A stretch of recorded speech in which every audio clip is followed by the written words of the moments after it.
I was already 22 minutes late for the most important pitch of my career, juggling a coffee in one hand, laptop bag swinging wildly on my shoulder, tie half-tied and shoes still untied, when I yanked open my front door, only to freeze. My driveway was completely blocked. A row of smug, blinding orange cones lined the entrance like a picket fence of passive aggression. Yellow caution tape fluttered in the morning breeze, and standing right at the center like she was about to cut a ceremonial ribbon was Denise, the HOA president, sipping from her oversized #1HOA Queen mug. Behind her, two clipboard-wielding minions stood at attention like HOA foot soldiers. My stomach dropped. The street was clear, sunny, and serene, except for the blockade keeping me prisoner. I blinked twice, hoping I was hallucinating from stress. I wasn't. Denise took a slow, obnoxious sip, looked me dead in the eye and said, "Roads closed for beautification, Ryan. You'll need to use the side alley. It's policy." I opened my mouth, but no sound came out. She smirked, lifted her clipboard, and added, "And just FY, you're in violation for an unsecured recycle bin lid." Again. I stood there in a button-down shirt half-tucked, laptop case slipping down my arm, already imagining the chaos at work. This meeting wasn't just any meeting. It was with the CEO of an infrastructure firm we'd been courting for months. If I missed this, I could lose the entire deal. But Denise didn't care. She didn't care that the cones only blocked my house, or that there were no construction workers, no equipment, not even a single shovel in sight. The only thing being beautified here was her power trip. And it wasn't the first time. Over the past year, Denise and the HOA board had targeted me like I was the final boss in their rulebook simulator. I got fined for leaving my porch light on past 10 p.m., cited for aggressive grass height, and once received a written warning for hosting an unauthorized neighborhood conversation. I kid you not. It was me, my next-door neighbor Rick, and his dog talking about football. I'd always played it cool. Smiled. Paid the ridiculous fines. Grumbled to my wife. But this? This crossed a line. Blocking someone's driveway, unannounced, right before a major work commitment, for no legitimate reason? That was sabotage. This wasn't about beautification. It was a message. And as I stood there, car keys in hand, laptop now dangling dangerously close to the ground, I realized something. This was war. And not the kind fought with petitions and complaint. No. This was going to be precise, legal, and devastating. Denise sauntered away like she'd won something, her ridiculous mug raised like a victory torch. I used the side alley like a fool, tripped over a trash can, and finally reached the back road where I'd parked our second car. I drove off with my tie flying through the window and coffee splashing onto the passenger seat. The pitch was a disaster. I arrived sweaty, breathless, and midway through the client's closing remarks. Our project was dropped. My boss tried to be understanding, but I knew I'd just lost the single biggest opportunity I'd worked on in 2 years. All because of a woman with a mug and a vendetta. That night, I sat at my desk in the garage, staring at the HOA newsletter, filled with condescending messages about community harmony and shared responsibilities. I grabbed my laptop, logged into the county land records database, and searched up the street our house sat on. Most people didn't know this, but when I wasn't managing corporate logistics for infrastructure clients, I had a minor obsession with land deeds and zoning loopholes. It started during lockdown as a hobby. Now it was about to become my revenge weapon. Within minutes, I found something strange. The HOA didn't actually own the road. The original developer, a company named Silver Cove Holdings, had retained ownership years ago. The HOA only leased it through a renewable private use agreement. And that agreement? It expired 60 days ago. No renewal on record. No purchase finalized. No lien filed. The road was in legal limbo. My heart rate picked up. I refreshed the county page 3 times. Same result. The road was for sale. I didn't call the HOA. I didn't threaten a lawsuit. I called my friend Toby, who who worked in commercial land transactions. I told him I wanted to buy a stretch of private road. Toby thought I was joking until I gave him the parcel number. 3 days later, under the name of a holding company I'd quietly registered 6 months prior, the deed was mine. I now owned the very road the HOA had used to block me in. I walked out that morning, coffee in hand, stepped over the same orange cones, and this time it was me who smirked. Denise was adjusting a plastic flamingo in her yard, not knowing she was about to be told on her next drive out. The HOA had no idea their reign over this road had just ended. And I wasn't going to stop at removing cones. No, I was going to install a toll system. Cameras. Barrier arms. A gate that opened only for those who actually belonged in the neighborhood, and that didn't include her smug little clipboard brigade. It wasn't about the money. It was about principle. About finally putting an end to this power-hungry HOA president who thought she could block driveways like it was a game of Monopoly. By the end of the week, I'd have installed more than just a gate. I'd have transformed this quiet suburban street into the one place Denise couldn't touch, because she'd have to pay me just to pass. And that was just the beginning. The morning after the purchase went through, I stepped outside with my coffee and took in the stretch of pavement that was now legally mine. The irony hit me like a breeze on a crisp spring day. 4 years, Denise and her clipboard gang had paraded around like they ruled the block, barking citations and snide remarks with the confidence of monarchs. But now the very ground they strutted across belonged to me. It was still early, and the neighborhood was just beginning to stir. Lawn sprinklers clicked on in unison, dogs barked from behind picket fences, and a jogger in neon shorts zipped past, oblivious to the war brewing beneath the asphalt. I made a mental note to call a contractor about installing the barrier. This needed to be done fast, but it needed to be done right. I spent the next 2 hours finalizing details with a security company that specialized in private lane automation. Cameras, motion sensors, license plate readers, a retractable metal barrier, all compliant with the county's regulations for privately owned infrastructure. I wasn't just trying to lock down the road. I wanted this operation to be legal, bulletproof, and unassailable. I was determined to give Denise no loophole to squeeze through. Every technical spec I submitted had references to local municipal code. I even paid for expedited permits and submitted a courtesy notice to residents, everyone except the HOA board members. I knew they'd find out soon enough. By the end of the week, the crew had arrived and begun work. The sound of power tools echoed through the cul-de-sac, prompting curious neighbors to peek through their blinds. One brave soul, Jerry from across the street, walked over, coffee mug in hand, and squinted at the machinery. He looked at me with raised eyebrows, unsure whether to be concerned or impressed. I explained what I was doing, and for a moment, he looked shocked. Then he broke into a grin. Jerry had his own run-ins with the HOA.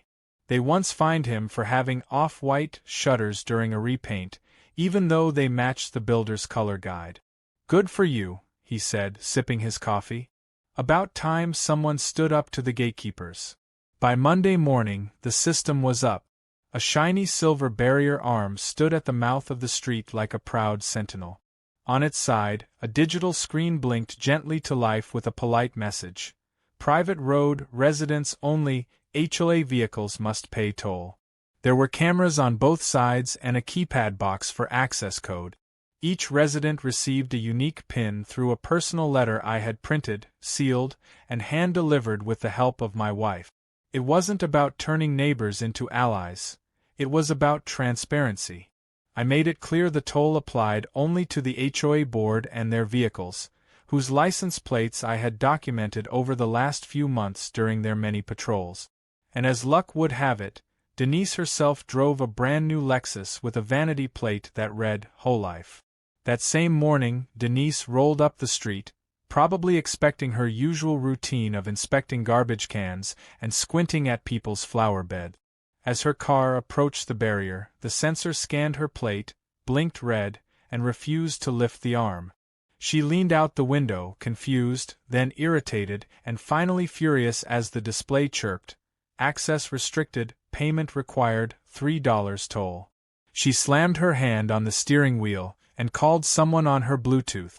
Probably Gary, her loyal vice president, or maybe Mark, the enforcement officer, who once tried to write me up for having an American flag displayed on Memorial Day. I stood on my porch pretending to water the shrubs, watching as Denise gestured wildly inside her vehicle. After a minute of rage-fueled shouting at no one in particular, she gave up, put the car in reverse, and peeled away down the side alley, the same route she had forced me to use a week earlier. The poetic symmetry of it all made my morning. The fallout came quickly. That afternoon, a flurry of HOA emails hit my inbox. The subject lines ranged from violation of community trust to illegal obstruction of common property. I ignored them all. Later, Denise herself pounded on my door like she was trying to knock it off its hinges. I opened it casually, like I didn't already have security camera footage of her license plate being denied. "This is outrageous," she bellowed. "You can't just block a road like that. This is HOA jurisdiction." I handed her a copy of the deed.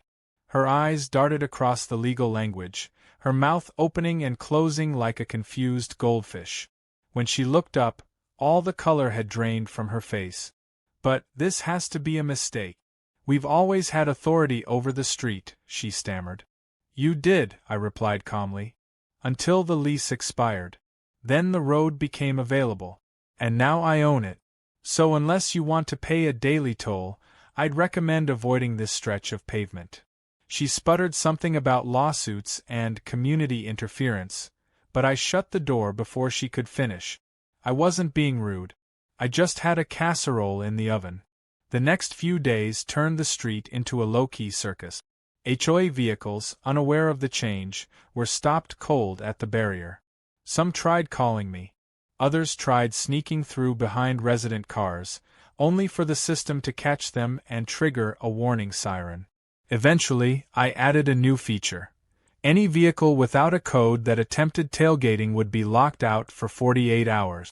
A red message would flash. "Unauthorized entry attempt logged, fine pending." Some neighbors began leaving thank-you notes in my mailbox. A few offered to help pay for the system upkeep, though I declined. The toll revenue from the HOA alone was enough to cover the maintenance. The HOA board tried calling a public meeting, but no one showed up. People were enjoying the peace. No more random warnings on their doors. No more patrols snapping pictures of their porches. Even kids on bikes seemed to ride more freely. Denise, of course, wasn't done. I knew her well enough to expect escalation. And sure enough, a few nights later, I noticed a strange utility van parked near the barrier. Two men got out, one holding a wrench and the other carrying what looked like wire cutters. They approached the gate quietly, avoiding the cameras. But what they didn't know was that I had installed motion sensors with infrared alert. My phone buzzed just as they reached the post. I tapped the feed, saw their faces clearly, and activated the spotlight and speaker. "Step away from the gate," my voice rang out. "This is private property. You are being recorded. Law enforcement has been notified." The men froze, startled. One of them muttered something and they bolted back to the van. It sped off down the block, tires screeching. I zoomed in on the plates and saved the footage. Sure enough, a reverse image search later linked one of the men to a local fence contractor known for under-the-table jobs. I didn't need confirmation to know who had sent them. Denise had officially declared war. But she didn't realize she was no longer fighting a resident. She was fighting the owner of the road she thought she ruled. And I had just started warming up. The following morning, the smell of burnt coffee and frustration wafted through the air like a fog. Denise had escalated things, and now the HOA board was operating like a cornered animal. I could feel it in the way her eyes darted at me during her neighborhood walks, clipboard clutched tighter than ever. The usual smugness had cracked, replaced with a desperation that clung to her like a bad perfume. I could practically hear her grinding her teeth as she passed the toll gate, which now stood taller and more proud than ever. A little animated screen had been added, playing a loop that read, "Welcome, residents. Non-residents, please pay and proceed." It even had elevator music. I made sure of that. Despite her failed attempt to sabotage the gate with the Midnight Wrench Squad, Denise wasn't backing down. No, she was adapting. A notice appeared on my front door taped with extra-strength adhesive that tore off paint when removed. It read, in bold and wildly exaggerated legalese, that I was in violation of HOA Code 47A, unauthorized commercial infrastructure development. According to their logic, my gate and toll system constituted a business. I laughed so hard I almost dropped my smoothie. They were calling it a gated business zone, like I was setting up a strip mall. I immediately photographed the notice, scanned it, and forwarded it to my attorney. A friend of mine, she specialized in property disputes, and she was already enjoying this saga way more than she should have. Her reply came within the hour: "Let them try. This is fun." The next move was textbook Karen. Denise arranged a surprise inspection through her HOA enforcer, a guy named Carl who took himself way too seriously for someone whose job mostly involved measuring grass height and photographing trash bins. Carl marched down the street like he was on a SWAT mission, measuring tape in one hand and phone in the other, live-streaming his approach to the toll gate. As expected, he was denied entry. When he tried to tailgate behind a resident's car, the barrier slammed down and triggered the 48-hour lockout. Carl, who apparently didn't read warnings, stepped out and tried to manually lift the arm. It didn't move. He then began shouting into his phone, gesturing wildly.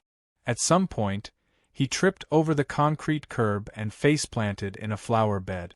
I watched the entire thing from my Ring camera while eating popcorn. That video got passed around the neighborhood faster than a holiday fruitcake.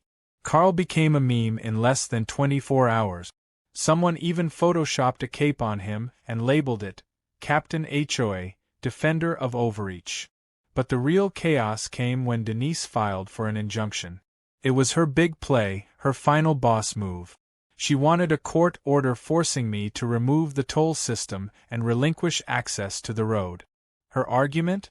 That I was interfering with community mobility and creating a security risk for essential services. They even dragged in a fire marshal and fabricated some nonsense about emergency vehicle delays. What she didn't know was that I had already coordinated with the local fire department, ambulance dispatch, and police. All emergency services had the override code. In fact, the fire chief himself had stopped by a week earlier, thanked me for the clearly marked lane, and commented that it was a smoother ride than half the county streets. Court day arrived, and I walked into the hearing dressed in a calm gray suit, carrying a folder full of printouts. Denise arrived looking like she was ready to prosecute the Watergate scandal. Her face tightened like a balloon stretched too far, and her stack of documents was at least 3 inches thick, half of which were printed screenshots of my toll gate welcome screen. The judge, a balding man in his 60s with reading glasses halfway down his nose, reviewed everything with the dry patience of someone used to sorting out messy suburban drama. Denise launched into a passionate, rambling tirade about how I had corrupted the spirit of the neighborhood and created a hostile infrastructure zone. The judge raised an eyebrow and asked, "Is that an official term?" She faltered. My attorney calmly presented the deed, the photos of expired lease agreements, and city zoning letters approving the structure. She even played the clip of Carl tumbling into the flowers. The courtroom laughed. Even the judge chuckled. By the end of the hearing, the decision wasn't even close. The judge dismissed the injunction request, stated the road was legally mine, and reprimanded the HOA for wasting court resources. His final statement was a gem. Just because someone plays by the rules better than you, doesn't mean they're breaking them. Denise stormed out without a word, leaving Carl to collect her paperwork while glaring daggers at me. I gave him a polite nod on the way out. He tripped again. After the court victory, the mood in the neighborhood changed dramatically. Cars honked cheerfully when they passed my driveway. I started getting thank you notes from people I didn't even know, thanking me for standing up to the HOA. One neighbor left a homemade pie on my porch with a card that said, "Bless you for freeing us." I wasn't a hero, I was just done with the nonsense. But apparently, that was enough to earn me local legend status. Someone even edited the Google Maps listing for our street to say, "Toll Gate of Freedom." I had it screenshot before the HOA made them change it back. But Denise wasn't finished. Oh no. She was unraveling, and like any good drama queen, her finale had to be loud and poorly thought out. One night, at around 1:30 a.m., my phone buzzed with a motion alert. I tapped into the gate camera. There she was, Denise, standing in her bathrobe and fuzzy slippers, flashlight in hand, trying to tape over the camera lenses with duct tape. She'd parked her car in the middle of the lane, hazards blinking. I watched her struggle with the tape, which kept flapping off in the breeze. Then she grabbed something from her pocket. It was a pair of kitchen scissors. She was trying to cut the sensor wires. I hit the audio. "Hi Denise. You're trespassing on private property. Please step away. This is being recorded. Law enforcement has already been notified." She froze. Her shoulders dropped. She looked around like she had just been caught stealing cookies from a church bake sale. Then she turned and waddled back to her car, duct tape trailing behind her like a tail. I saved the footage, emailed it to my attorney, and filed a formal police report the next morning. No charges were filed, but the message was clear. This wasn't just petty drama anymore. This was obsession. The road war had gone from amusing to dangerous, and I was done playing defense. Denise had tried legal games, sabotage, and public humiliation.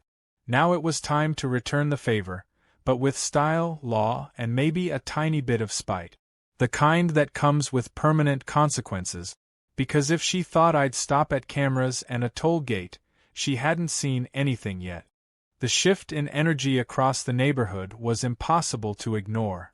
Where there had once been wary glances, awkward small talk, and whispered HOA fears, there was now an undercurrent of relief, of quiet rebellion against a reign that had gone on far too long. Denise's failed attempts to shut down my toll road had backfired so hard they'd practically become legend. I was no longer just the guy with the nice backyard and a questionable tolerance for HOA rules. I had become the unofficial face of suburban justice. It wasn't something I asked for, but when neighbors start bringing you casseroles and offering to mow your lawn out of gratitude, you don't exactly complain. Even Jerry, who previously avoided HOA conflict like it was a plague, stopped by and offered to install new lighting around the toll gate. He said it deserved to be seen. I laughed but let him do it. He added motion-triggered path lights and a soft-glow LED strip that changed color depending on whether the gate was open or closed. At night, it looked like the entrance to some futuristic fortress, silent, efficient, and off-limits to HOA nonsense. Meanwhile, Denise wasn't coping well. She'd begun walking the neighborhood with what looked like a GoPro strapped to her chest, muttering into it like a reality TV contestant losing her grip. On one occasion, she accused my wife of colluding in the manipulation of civic access. On another, she claimed my dog was a territorial hazard. Baxter, a golden retriever who once fell asleep inside a cardboard box for 3 straight hours, barked at her once from behind our fence and immediately became the focus of a new behavioral violation notice. I didn't even take it down. I framed it and hung it in my garage with a sticky note that said, "Baxter, Public Menace." But the best part was the sudden silence from the HOA board. Since the court ruling, their once weekly newsletters had gone from fiery ultimatums to vague updates about gardening tips and how to be a respectful neighbor.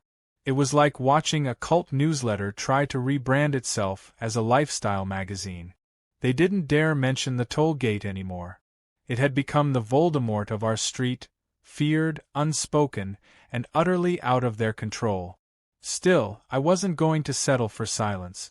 I wanted permanence. So, I made the toll road official.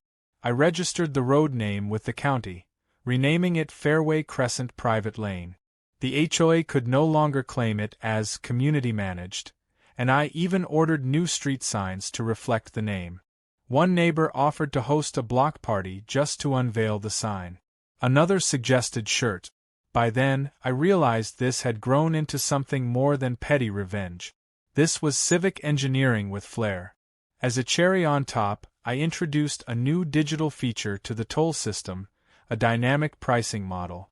Residents were still exempt, of course, but HOA board members had their rates doubled. If they attempted to piggyback behind another vehicle, their plates were flagged and the fine increased. One morning, Denise attempted a sneak-in by riding closely behind a contractor's truck. The gate detected the stunt and slammed shut just in time to stop her. The display screen blinked red and issued a warning. Unauthorized trailing detected. Fee $25. Please reverse. Denise didn't reverse. She got out of the car and began screaming at the barrier like it had insulted her ancestry. That's when the cameras triggered a new AI-based recording feature I had just activated. It played soothing elevator music and a recorded voice that said, "Please maintain a respectful tone. Your tantrum has been noted." Watching her face turn beet red while classical jazz played softly in the background might have been the highlight of my entire month. News of the toll gate continued to spread. A local blog picked up the story with a headline that read, "Man legally blocks HOA tyrants, charges them to enter their own neighborhood." The comments section was a goldmine of catharsis. People from all over the country were cheering, asking for tips, or begging me to publish a step-by-step guide.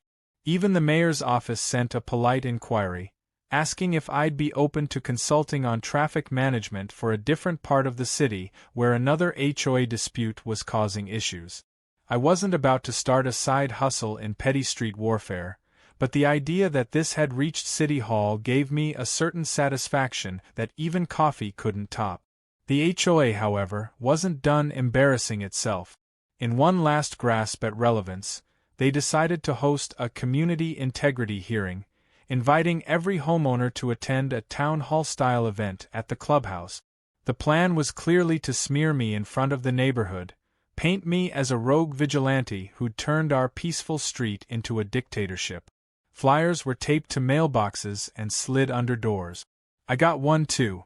It had the phrase, "unlawful occupation of shared space," underlined 3 times in red. I showed up, front row center, wearing a custom t-shirt that read, "Welcome to my road." The clubhouse was more crowded than it had ever been. Curiosity had brought out even the most reclusive resident. Denise stood at the podium, flanked by Carl and another board member whose name I never learned because he spent most meetings sighing deeply into his clipboard. She launched into her speech, which started shaky and then nosedived into chaos. She accused me of profiteering, of endangering postal workers, even of psychologically destabilizing neighborhood unity. At one point, she pointed directly at me and yelled, "This man thinks he can buy power." That's when Ms. Delgado, an elderly woman who lived 2 houses down, stood up and calmly said, "Denise, you fined me $90 because my American flag touched a bush. I'll pay triple just to use his road and never hear from you again." The room broke into laughter and applause. More neighbors followed. Someone clapped slow and loud like it was a standing ovation. Someone else brought popcorn. A man in the back yelled, "This is better than Netflix." By the end of the event, it had become a roast of the HOA rather than an indictment of me. Denise left the clubhouse mid-speech, flanked by Carl and his size, leaving behind a room full of people who suddenly realized they didn't need to be afraid anymore. And that was when the real change began. Over the following week, more residents began filing the paperwork to opt out of HOA membership entirely. Some joined together to form a new neighborhood association, one that emphasized community support, not control. The HOA's power began to evaporate, not because of legal action or a hostile takeover, but because no one took them seriously anymore. I stood by the gate one afternoon as a few kids zoomed past on scooters, their laughter echoing down Fairway Crescent Private Lane. One of them shouted, "Hey Mr. Ryan, nice road," and I raised my coffee cup in salute. It wasn't just a toll road anymore.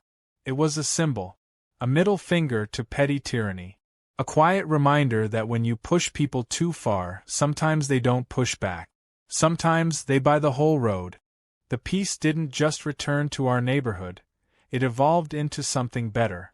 People started smiling more, talking in their yards again, borrowing tools, sharing food.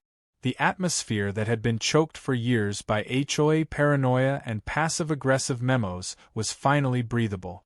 It was like someone had pulled down a curtain that had been blocking the sun. There were no more board members patrolling with cameras. No more warnings about patriotic flags or overly vibrant garden gnomes. No more whispers about someone's garbage can being left out 2 minutes past pickup. It felt like we'd reclaimed something intangible, our dignity. And all it took was a toll gate, a stubborn man with an internet connection, and a clipboard dictator overplaying her hand. But the story wasn't done, not yet. The final twist came in the form of a desperate move by Denise, who just couldn't let go. Her influence had evaporated, her board members were either resigning or simply ghosting her, and the neighborhood was functioning better without the HOA than it ever did with it. But in true Karen fashion, she had one more trick to play. She filed a formal complaint with the county zoning board, claiming that I had converted a residential zone into a commercial transit system, and that my for-profit blockade was disrupting municipal flow.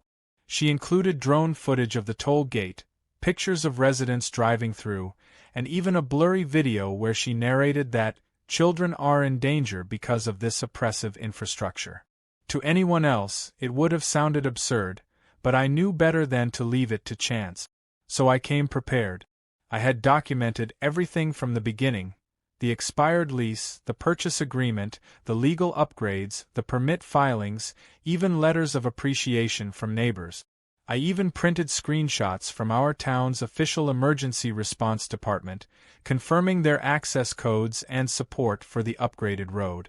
When the zoning board received the complaint, they scheduled a public hearing, something Denise assumed would be her triumphant return to relevance. It wasn't. On the day of the hearing, I arrived early, calmly dressed and carrying a tidy folder. Denise came in like a storm, flanked by a nervous-looking man in a suit who I assumed was her newest legal rep. She carried with her a stack of disorganized papers, a manila folder bursting with highlighted screenshots and underlined passages from the HOA's outdated guidelines. The board listened patiently to her tirade, which ranged from claims of neighborhood disruption to the bizarre accusation that I had erected a surveillance state on a residential block. Then it was my turn. I didn't rant. I didn't even raise my voice. I simply laid out the facts, submitted every document in order, and even played a short video of neighborhood kids riding their bikes safely past the gate, followed by Ms. Delgado standing at the keypad, entering her code with a smile. I ended it with a quote from the judge who had already ruled in my favor weeks earlier: "Just because someone plays by the rules better than you, doesn't mean they're breaking them." The board voted unanimously against Denise's complaint. Her attorney quietly gathered the scattered papers and escorted her out while she muttered under her breath. It was over. And this time there was no coming back. A few days later, I received a call from someone unexpected. It was a city councilman who had heard about the entire saga from the local press and community chatter. He said the city was interested in exploring public-private partnership ideas for improving neglected roads and wondered if I'd be willing to consult. I laughed, not because I didn't take it seriously, but because the idea that all of this, every absurd twist, every petty fine, every middle-of-the-night sabotage attempt, had led to this moment was something too surreal not to laugh at. I agreed, but on one condition. The pilot program had to include a clause banning HOA interference. He chuckled and said, "I think that can be arranged." Soon after, I made one final update to the toll road system. I renamed the road one last time. Fairway Crescent Private Lane became Karen Free Lane. I installed a new wooden street sign with a brass plate underneath it that read, "Dedicated to the community, free of clipboards since 2025. The neighbors loved it. Some took pictures. One guy brought out a lawn chair and sat beside it with a lemonade for 2 hours, just watching cars roll by and smiling. To mark the occasion, we hosted a block celebration. No permit, no fines, no HOA approval needed. Just people coming together. Kids ran through sprinklers. Barbecue smoke filled the air. Someone blasted music from their porch, and nobody complained. Denise's house stayed dark, blinds shut, not a single car coming or going. Word on the street was that she was trying to sell, but nobody in town wanted to buy a house once owned by the neighborhood's most infamous control freak. The real estate listing even tried to describe her home as strategically located near a popular community feature, referring to my toll gate. The irony could have powered the entire block. That night, after everyone left and the street grew quiet again, I stood outside the gate, arms crossed, just listening. Crickets chirped, porch lights flickered, and not a single clipboard-toting patrol disturbed the calm. I looked at the camera feed one last time and saw nothing but calm, content lives going about their evening. I wasn't a hero. I wasn't a rebel mastermind. I was just a guy who had finally had enough and decided to fight back, not with noise but with planning, with patience, and with precision. In the end, I didn't just block my driveway. I blocked the HOA's grip on an entire street. I didn't just buy a road. I bought freedom, $3 at a time. And every car that passed through the toll gate, every beep of an access code, was a reminder that some battles aren't won by yelling the loudest. They're won by simply outsmarting the ones who forgot that communities are built on trust, not control. And as the gate slowly lowered one last time that evening, I smiled. Not because I'd won, but because for the first time in a long time the neighborhood finally felt like home.